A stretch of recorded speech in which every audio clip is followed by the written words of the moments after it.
Hello everyone, welcome back to Kiyan Sharjit channel. ఇవాళ మా అమ్మ వాళ్ళ ఊర్లో ముత్యాలమ్మ పండగ. ఇంకా మా అమ్మ ఎర్లీ మార్నింగ్ లేచి ఇల్లంతా క్లీన్ చేసుకొని ఇంట్లో పాల పొంగలు చేసింది. ఇంకా మేము లేచేసరికి మా అమ్మ పూజ కూడా కంప్లీట్ చేసింది.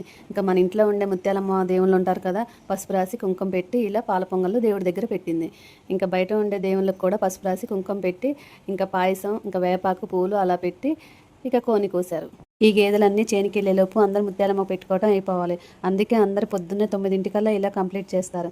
ఎందుకో తెలియదులే కానీ ఈ గేదెలన్నీ చేనికి వెళ్ళేలోపు మన ఇంటి ముందు ఉండే ముత్యాలమ్మ దేవుళ్ళకి పెట్టుకోవాలని అంటారు. ఇంకా మా అమ్మ గారెలు బూరెలు పాయసం చేసిందిగా అవన్నీ గుడి దగ్గరికి తీసుకెళ్ళమని మా ముగ్గురిని ఇచ్చి పంపించింది. ఇంకా మేము ముగ్గురం ఇలా పసుపు రాసుకొని ఇలా దగ్గరికి ఇంకా బయలుదేరాము. ఇంకా మేము ముగ్గురం అక్క చెల్లెళ్ళం కలిసి అలా గుడికి వచ్చాము. ఇంకా అక్కడ ఎంట్రీలోనే కొబ్బరికాయ కొట్టి నేను లోపలికి వెళ్ళాను. మా అక్క అమ్మవారికి ఇలా చీర పెట్టింది. గుళ్ళో అయితే మామూలుగా లేరు జనాలు. ఇంకా మనం తీసుకొచ్చిన గారెలు బూరెలు ఉన్నాయి కదా, అవి కూడా దేవుడి దగ్గర అలా పెట్టి ఇంకా దండం పెట్టుకున్నాము.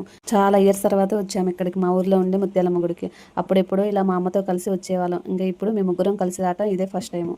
ఇంకా బయట ఉండే దేవుడికి కూడా ఇలా పసుపు కుంకుమ వేసి కొబ్బరికాయ కొట్టి అగరబస్తీలు వెలిగించాము. ఇంకా కాసేపు గుడి దగ్గర అలా కూర్చోవాలి కదా, కాసేపు అలా కూర్చొని మనము ఏమైనా అమ్మవారికి మొక్కుంటే ఇలా మట్టి పైదలో దీపం వెలిగించుకొని అస్సలు కింద నడవకుండా ఓన్లీ చీరల మీద ఇలా నడుచుకుంటూ అమ్మవారికి ఇలా దీపం చూపించాలి.